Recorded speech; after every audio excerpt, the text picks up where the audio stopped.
follow or what precautions we need to take. Mainly, this virus spreads through aerosol.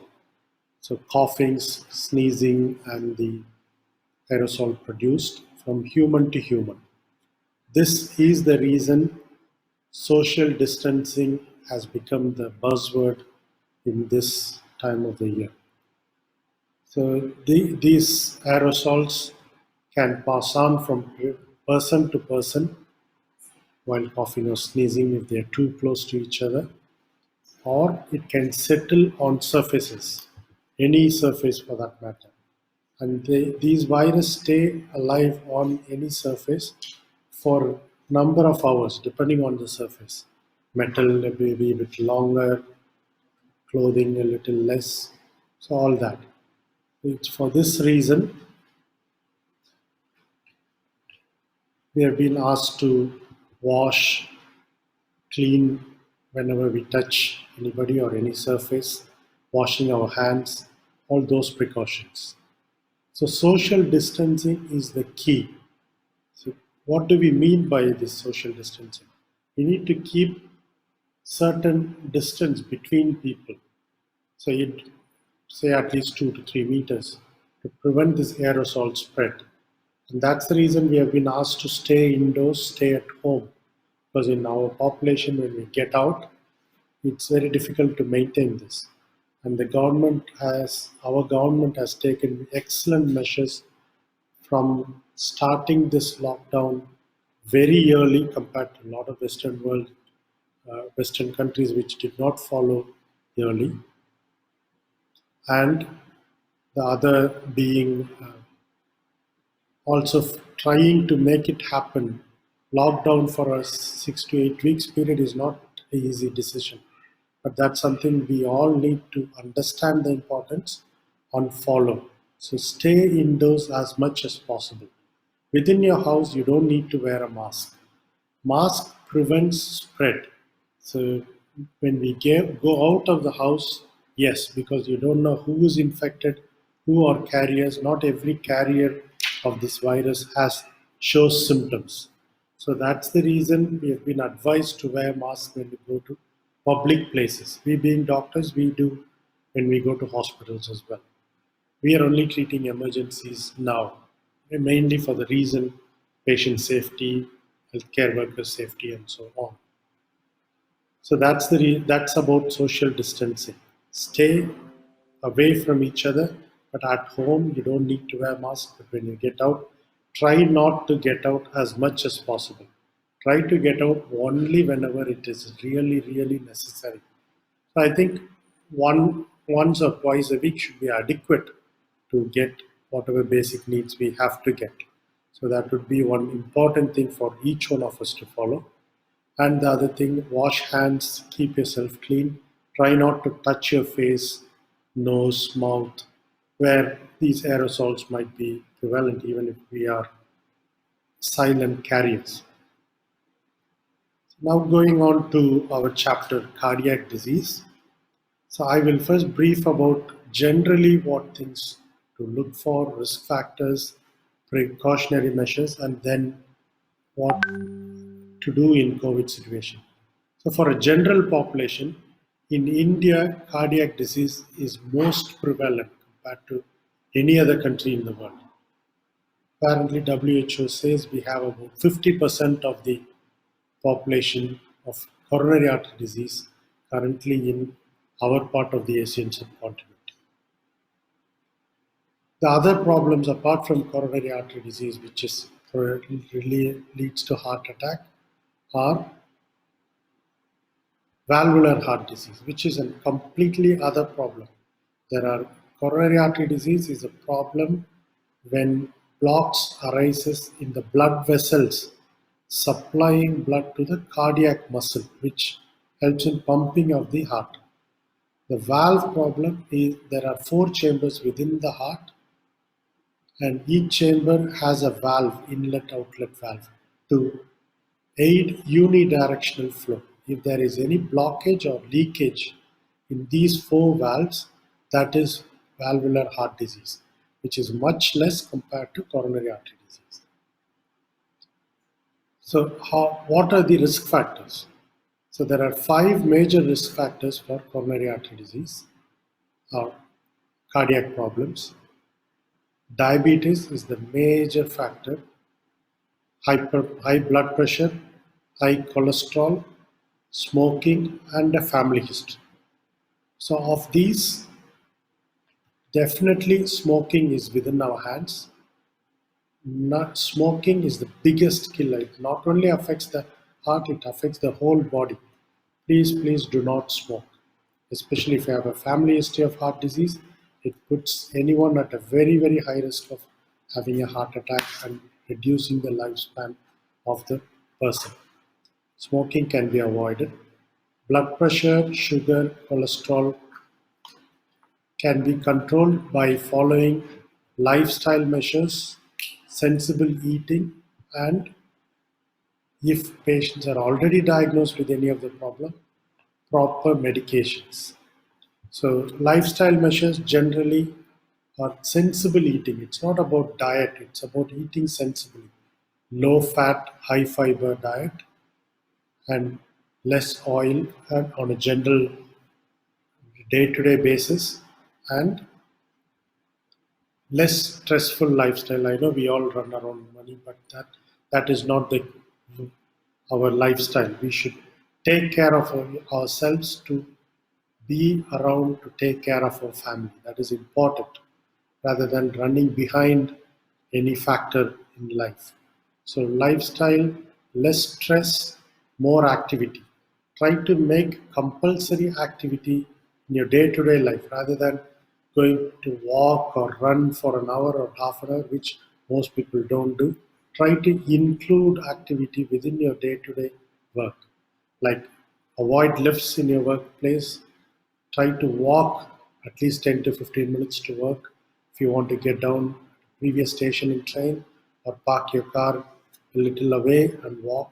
So these sort of things will include your activity within the day-to-day life and help in active healthy lifestyle. And finally, tablets only if required. So diabetics, if someone is diabetic or have a strong family history of ischemic heart disease, patients with high cholesterol or blood pressure preferably should have health checks once every year or at least once in 2 years after the age of 40. Patients with any of the more than two risk factors, preferably after the age of 30, at least once in 2 years, and then follow whatever the doctor mentions or prescribes. So that's about in general. And in patients who have had heart disease or have had who are on medications for heart disease, for any heart disease, there are three forms of treatment: tablets, interventions by cardiologists like stenting, angiography, and surgery. So each patients are treated according to their symptoms and the problems that are. If it is mild, then tablets usually. Intervention or surgery depends on the nature of the disease and uh, what is required to be treated. I can see questions coming up, but I will definitely answer them shortly. So let me finish this in another 5 minutes or so. Even regarding the lockdown. Okay. Right. So, in patients who have undergone previous surgery or intervention, it's very important to follow the medications. Current cardiac disease is not like any other orthopedic or general surgery where you have the intervention or surgery and then forget about it. No, it is a disease process in the body, especially coronary artery disease, and we have to keep it at bay. For that reason, lifestyle modifications, tablets, and sensible eating, all three factors are equally important to prevent the progression of the disease. By inserting a stent or by performing surgery, bypass surgery for that matter, we are only treating the problem, which is the blockages. But for further problems or blockages to not come on or to prevent further problems or blockages, we have to keep the disease process under control. It is for these reasons the three factors have to be followed for lifetime. Cardiac patients have to take tablets for lifetime. They have to see the cardiologist on a regular basis and follow their advice. It's not that they have to bump into them regularly, but from time to time, usually 3 months, 6 monthly intervals, or yearly intervals, as per the patient's condition. And what do we need to be worried about during this time of lockdown and COVID infection? Common symptoms for any cardiac problem, coronary artery disease or valvular heart disease, are mainly four: chest pain, which usually is not like a sharp pain. If you feel it's like a sharp pain, like pin or knife poking on the left side of the heart, then it's highly unlikely to be a cardiac related pain. It's usually like an ache or like a tight rope crushing your chest, or like a heavy weight being kept on the chest. Usually it's around the central chest and it keeps spreading. It can spread anywhere. This is a typical presentation, but it doesn't have to always be typical. And usually this kind of chest pain is associated with an uneasy feeling of fear, sweating, nausea, vomiting. These are the common symptoms. Some people can present atypically without any pain or just blacking out and fainting. So those are atypical, but this is the type of pain you should be really worried about. And even more so if it doesn't settle by resting. If you sit down or rest, and if it settles down, well and good. If it doesn't, then you need to seek medical advice as an emergency. If it settles down, then it is better to consult your doctor at the earliest. In this period of lockdown, health travelers worldwide has got teleconferencing facility, which is something you can really take on to. So there they will, medical doctors will be able to clear whether you need to seek emergency advice or not if your patient is stable. That's chest pain, first symptom. Second symptom is shortness of breath, breathing difficulty. So breathing difficulty can be acute, which can make you bring panic attacks, or it will usually show as symptoms your regular activity which you have been doing for months will be reduced. Even when you climb two or three steps, you might feel a little more out of breath, or even when you walk short distance, which was not happening earlier. So that's something of a concern. And also, patients will not be able to lie flat in bed. They might need extra pillows, or they might wake up in the night with breathing difficulty, have to sit up. These are symptoms of heart cardiac related problems as well. Other problems can be palpitations, where someone feels the heartbeat racing, cough at night, and sometimes, as I said earlier, it can present as faint attacks. Usually, cardiac and valve related problems uh, can present as faint attacks. So, the common symptoms are chest pain, breathing difficulty, palpitations, feeling the heart race, faint attacks, or cough at night. So these are the common symptoms. So during this COVID period, if you have noticed any of these changes over the last few days or weeks, then it's not an emergency. You can consult over telemedicine and then go to hospital as required. You can go to the hospital as soon as possible.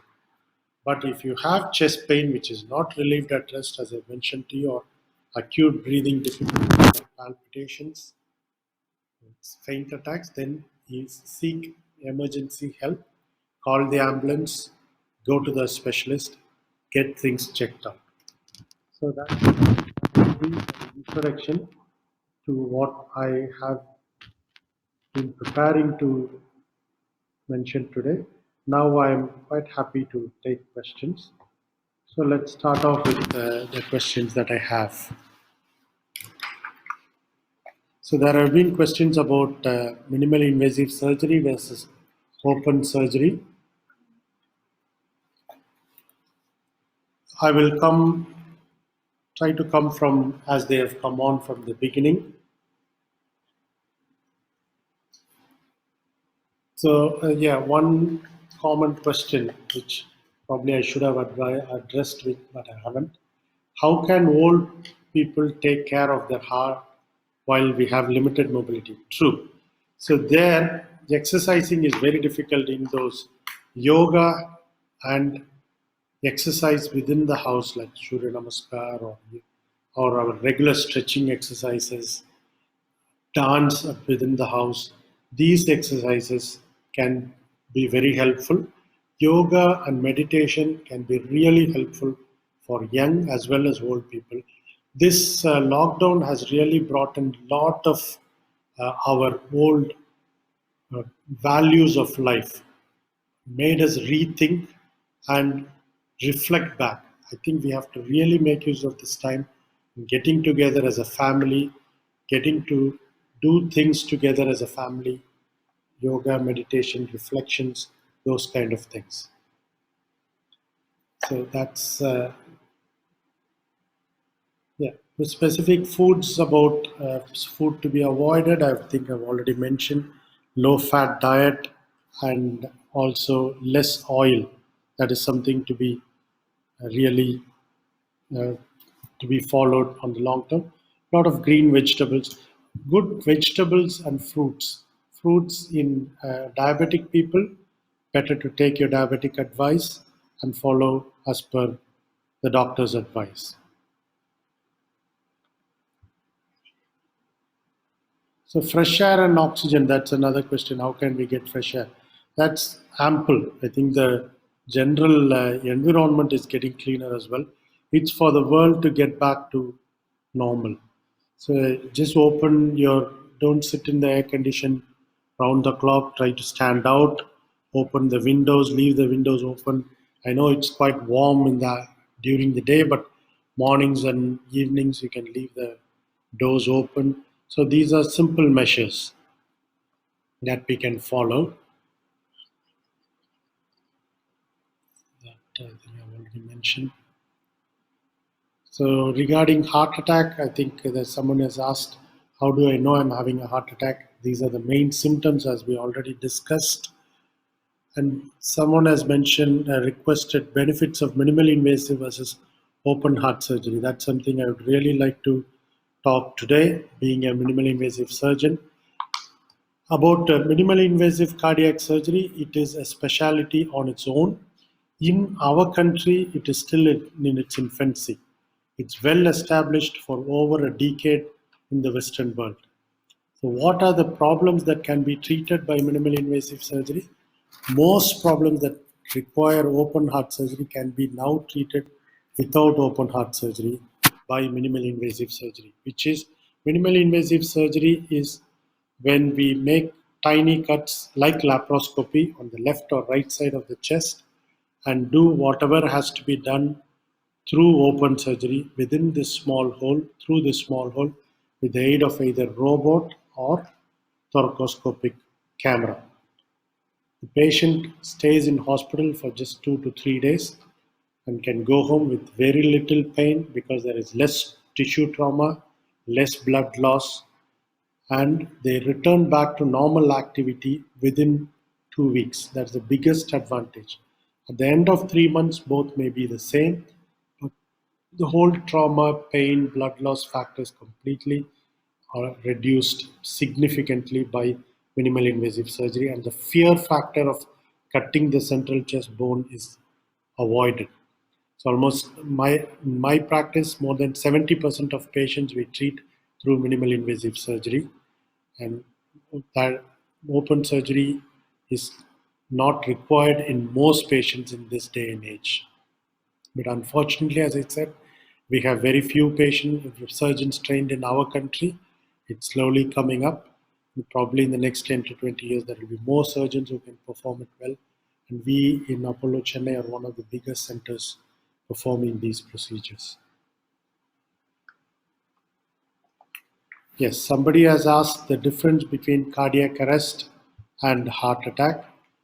Cardiac arrest is a term given, yeah, on its, as it mentions itself, the heart stops beating. So the patient is literally not functioning. That is cardiac arrest. Heart attack is when there is not enough blood supply to the heart muscle and a part of the heart muscle dies. So that is death of the heart muscle is heart attack. Stopping of the heart is cardiac arrest. So the effects of both cardiac arrest leads to patient death if it's not immediately acted upon. So what happens is that when the heart muscle, the heart stops pumping, brain can only withstand maximum up to 3 minutes without glucose to it, without blood supply to it. So in cardiac arrest, if the patient is not revived within 3 minutes, then the patient becomes a brain dead patient, which then leads to death. So that is one thing. And so cardiac arrest is there is stopping of the heart. So there is no blood pumped out of the heart. That is cardiac arrest, which can immediately lead to death if it's not acted upon right away. Whereas heart attack is death of part of the heart muscle. If it's a very small area, most patients recover and the heart function recovers. If it's a bigger area, it can lead to cardiac arrest. So myocardial infarction or heart attack can lead to cardiac arrest. And if it's a bigger part of the heart muscle that is dead, that can lead to poor heart function. I hope that is clear. Are cardiac patients more prone to corona infection? No, not that we are aware of. But in patients who have undergone transplantation or are immunocompromised, patients who are on medications like steroids or immunosuppressants, yes, they may be more prone, but not generally cardiac patients.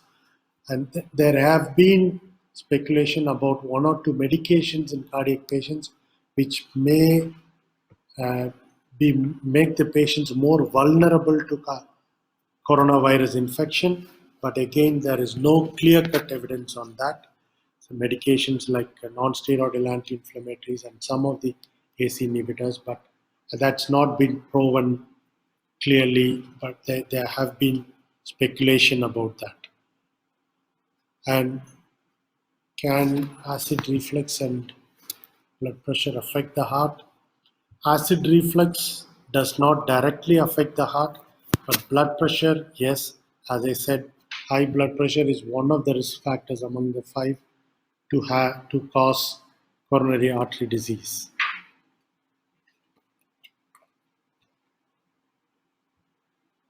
So somebody has asked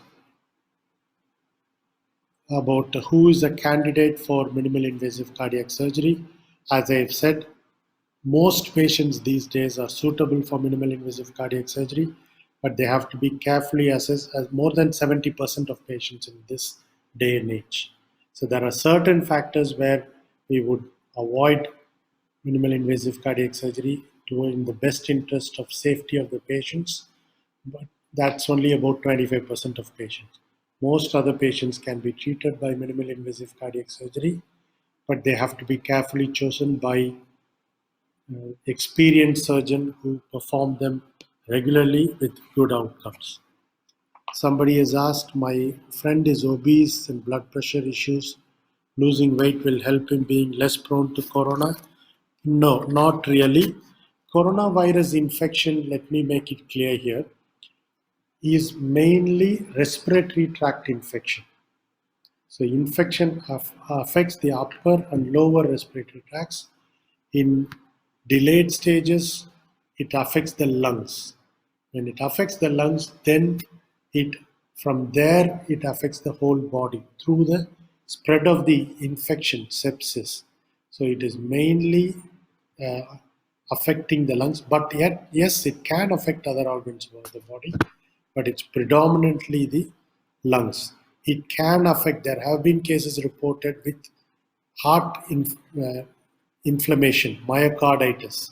Patients can present with cardiac arrest but with corona infection. Yes, it has. There have been many reported cases in the US. In other countries, not as much. So it can affect the heart directly without much lung symptoms, but that's very rare.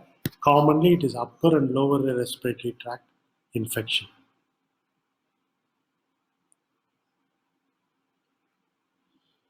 Yes. So how does the heart muscle die? Yeah, it is.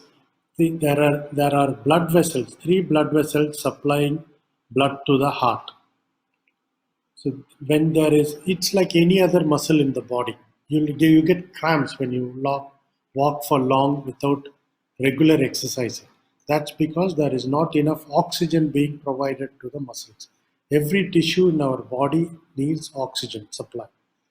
Blood is a carrier. It's transporting agent carrying oxygen to these tissues and carries back deoxygenated blood. So that's what it does. So the heart muscle pumps the oxygenated blood which collects back from the lungs and also acts as a reservoir. The right side is a reservoir, left side is a pump of the heart. So the left side is the reservoir for the old blood or the deoxygenated blood, which it then pumps into the lungs, gets back the oxygenated blood and pumps it to the body. So when there is not enough oxygen supply to the heart muscle, that's when the heart muscle, it's like a gangrene. It gets black and it dies. So that's how the heart muscle dies. If my BP medications run out and I'm not able to get them during lockdown, is it okay for me to not to take my medications for a few days? No. It is very important to try and not miss any of the medications. So any of the medications during this time. So it is not advisable to skip medications. It's very, very important. And now I think government has made very good measures for medicines to be delivered directly, even in case of elderly people. Please make use of them. I think just look into the government measures and their websites in every state. They are extremely helpful. There are lots of measures being carried out. Lockdown is handled in the best possible state. We can never be perfect, but try to make use of whatever is available in your local region. And there are lots of young volunteers who are ready to help as well. Please make use of them. We do not skip medications. How many heart attack How many heart attack can a patient withstand? Yes, it is difficult to say. If it heart attack, as I said, if it only affects a small part of the heart muscle, it may not cause much problem. But repeated heart attacks can lead to heart failure. By heart failure, I mean the pumping of the heart gets low. So that in itself is a major problem. If it's not treated early, then the patient gradually deteriorates over a period of time. Two problems can arise by ischemic heart disease. One, heart attack, which can lead to heart failure or heart or death. And over a period of time, if the heart muscle is not getting enough blood, the blockages are not addressed early, that can lead to heart failure, which slowly will lead to multi organ failure and cause problem or death of the patient. So it is very important to address these problems yearly. There are multiple various measures which have been coming up, but none of them are proven to be evidence based. The current available treatment for any cardiac problem or uh, medical therapy or interventions through cardiology, angioplasty, and surgery. No other medication or therapies have been proven to be efficient as of date. Sorry, I'm just going to change my earphone.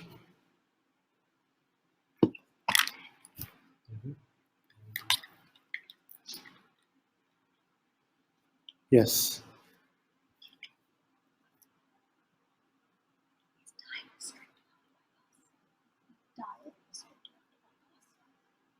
No, கேக்குது. So, is it possible for young, healthy people in the 30s to die of a heart attack? Yes. Heart attack can be, it doesn't only rely on age. It can be in young age, it is even more um, aggressive because not many young patients, it's usually cardiac disease is a disease of the elderly.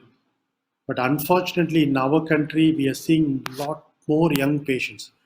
As you might have known, I have practiced for over 20 years, trained and practiced abroad in Western countries. Have returned back about 5 years ago to India. It was a shock to me to notice we have a lot of patients between the 40 to 60 years age group, which is the breadwinning years in most patients' life, in person's life. In Western countries, more commonly patients are over the age of 65. But it's unfortunate in our country, we are seeing a lot of young patients, and that may be because of the uh, risk factors, as I mentioned earlier, diabetes, poor lifestyle, and poor dietary habits. So please try to follow a good lifestyle and try to keep ischemic heart disease, which is one of the biggest non communicable disease problems we are facing in our country. Is diet restricted after bypass surgery? Yes, definitely. As I said, after any cardiac intervention, stent or surgery, or even patients who are on medications, it's very important to follow three things. Again and again, I want to repeat these three things. One, tablets on a regular basis, dietary restrictions, which is avoiding fatty food and oily food, lot of vegetables to be added in the diet, and healthy lifestyle. So, lifestyle changes, which includes activity and exercise, food habits, and tablets. All three things are very important in any patient who has risk factors for ischemic or heart disease as well as who are on treatment for heart disease, either it be tablets, intervention, or surgery. Is it possible? Arabic patient is asking that she is using medicine for urine. If she stops it, swelling in heart will come back or not? Yes, it will. If it is due to it's, I think you're mentioning about diuretics. If it is due to heart failure, which usually is the case, then yes, you should not be stopping it. And these patients who are heart failure have to be reviewed by cardiologists on a very regular basis. Please do not skip. There are various treatments available now. A lot of patients with heart failure can be improved with the current medications. There are multiple medications which include our knee therapy, and those are tablets. So these medications help a lot in treating heart failure, in avoiding going patients on transplant or other major procedures. So please follow doctor's advice if you have a cardiac problem. Patient did heart surgery in Apollo Mumbai and still she's using medicine which is prescribed by doctor. Yes, you will need to take tablets for life, as I've already mentioned. How do you beat fatigue after heart surgery? You just need to take up an active lifestyle. There is nothing much about fatigue after normal heart surgery. So, yeah, as I already mentioned, patients who undergo open heart surgery take much longer to recover. They take about 3 months to get back to normal life. Whereas with minimally invasive surgery, within 2 to 3 weeks, they're back to full normal activity because there is no bone fracture and the trauma is much less. So in 3 months down the line, they should be able to get back to full normal activity. In minimal invasive, much sooner. Will my diet be restricted after bypass surgery? Yes, as I've already mentioned.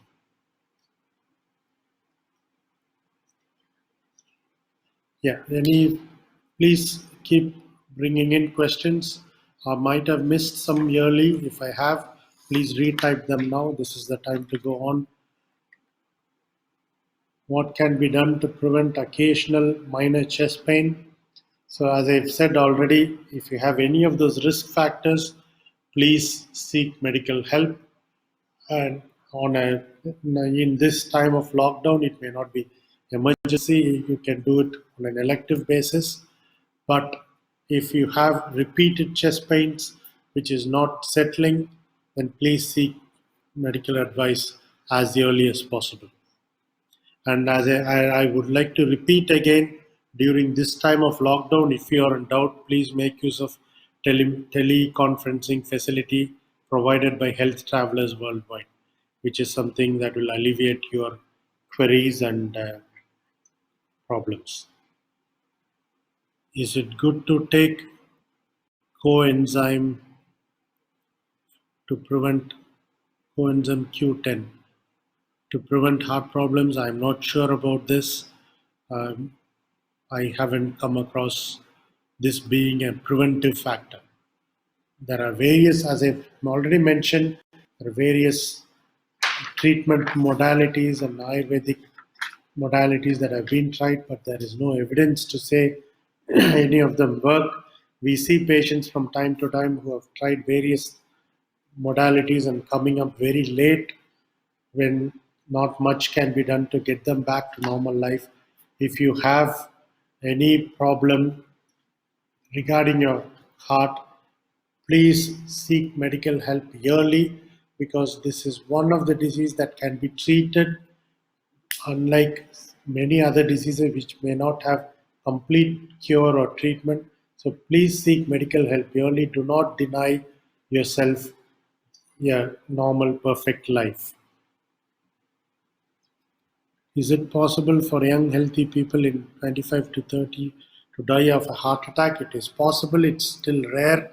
Under 40 is still rare, but as I said, we are seeing increasingly young patients having cardiac problems. An aunt of mine has a shrink in her bicuspid. Any suggestion to her for a healthy heart? I believe you are talking about a shrink in the bicuspid aortic valve, which is usually the case. If it is, they have to keep about 2 to 3% of the population are born with a bicuspid valve. Patients with bicuspid valve, most of them will have a problem with narrowing of the valve over the years, usually by middle age. Very few get away without problems. Keep consulting your cardiologist on a regular basis and take precautionary measures. There have been tablets that are tried, but none of them have shown evidence to say that can prevent shrinking of the valve, but there's no harm in trying statins or such tablets.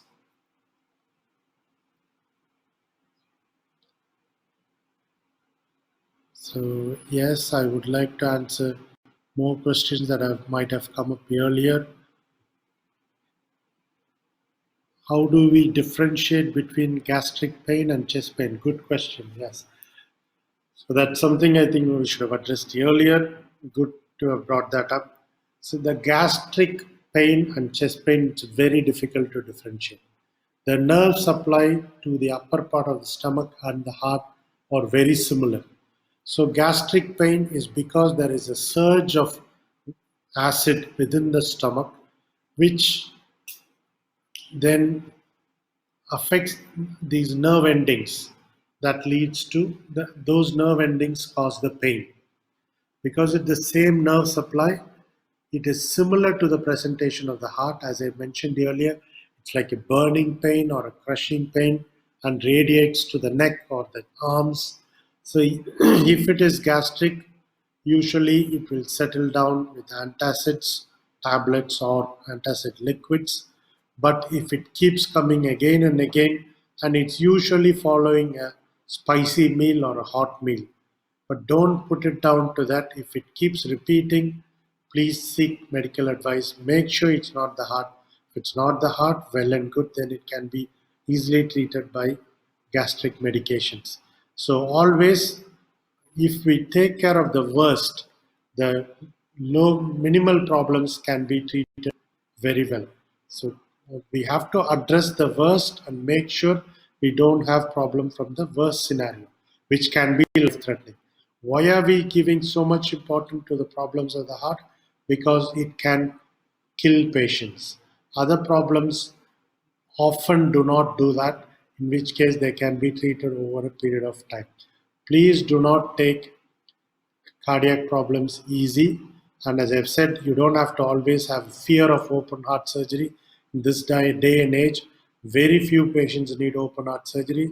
A lot of patients can be treated medically or by catheter interventions, but catheter interventions are not suitable for a lot of patients with diabetes, poor heart function, or multiple vessel disease, where minimally invasive surgery can be used to treat most of these patients. Very few patients will need open heart surgery. So please keep the fear factor out, seek medical help, and take rational advice to help prevent major catastrophe to you and your family. For a bicuspid shrink in the aortic valve, would you recommend surgery? Only when patients are in, if it is a moderate to severe narrowing. So there are various factors which we have guidelines to follow. So commonly these patients can present with the same cardiac problems, chest pain, shortness of breath, or faint attacks. If you do get any of these symptoms, please seek doctor's advice early. And most of these bicuspid valve diseases can be treated without open heart surgery through minimally invasive cardiac procedures. Assalamu alaikum, alaikum salam. You did surgery 3 years before. My heart pulse, that is Syed Ibrahim. Hello. My heart pulse always around 100 and 110 often. Okay, that is a little on the higher side.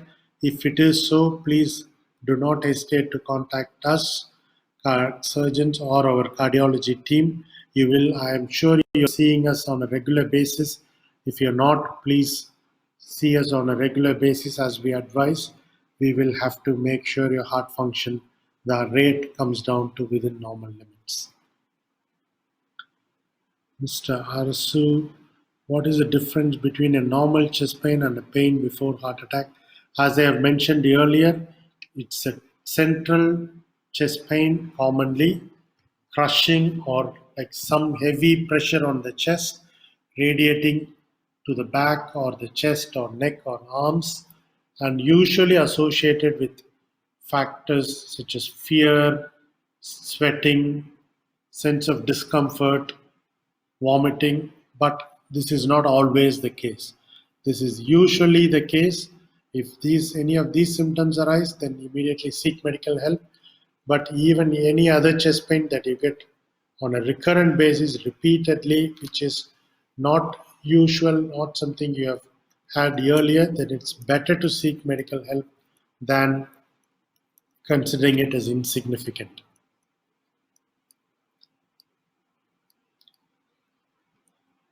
Right, it's about 3/4 of an hour. I'm not seeing much questions now. I think that's been a good session. I would like to thank Health Travelers Worldwide for giving me these opportunities. And you can always get in touch with the Health Travelers Worldwide through teleconferencing, or you can also see me through my website or Google Dr. Yusuf. My website is Mix Society, micsociety.com, which has a lot of explanations about the minimally invasive surgeries that we perform. And yes, there is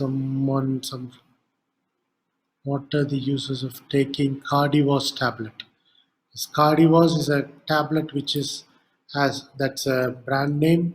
It is carvedilol. It is one of the tablets used to slow down the heart. It helps in function of the heart because the heart function needs to be for it to be as best as possible, it needs to be pumping within a certain rate. So cardiovas helps in that direction. Good. I'm seeing a lot of thank yous, so that leaves the big thank you to you all. Please take care. Do not hesitate to contact medical help, especially during this lockdown. Do not feel left out. And one final question, I think there's sir, tell me about hybrid surgery.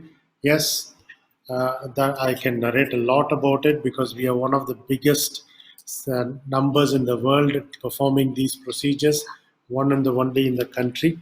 So this is combining best of both worlds. Hybrid, as you know, is a term given to best of few worlds. So in this case, best of cardiology and cardiac surgery combined together to treat patients without having a major open heart surgery. So it avoids the big cut and the surgery. So especially in treating patients with multiple blockages in heart vessels. So the proven benefit on the long term is in surgery over stenting is because we use arteries taken down from the chest wall and that are used to bypass the blockages. The blockage, it's like building a bridge across a blockage. That's what we do in surgery. So whereas in stenting, foreign body metal stents are used across the block like a spring and opened up. That's the reason the longevity is much better with surgery as opposed to stenting. And when we use arteries, which are natively used to carry blood to different parts of the body, that has the best longevity. From the evidence that we have, we know at 90% longevity over 20 years of age in most patients when we use multiple arteries. We almost always use one artery from underneath the chest wall in almost every patient, and both on either side of the chest wall in patients who are under 60 years of age. That is my practice. That is the recommended guidelines for most patients. And we can do that through minimally invasive surgery using robot. And when that happens, the right side of the vessel is usually allowed to be stented by cardiologists. In elderly patients, the main vessel is taken care by surgeons, and the other two less important vessels are taken care with stenting. This way, we make surgery shorter, best suitable to the patients, and in much higher risk patients as well, we can provide these hybrid surgeries and patients go home quickly with the best of both worlds with benefiting the most. So this is the surgery of the current and the future. We have performed more than 100 cases in our center, and as I said, we have one of the highest numbers in the world as well.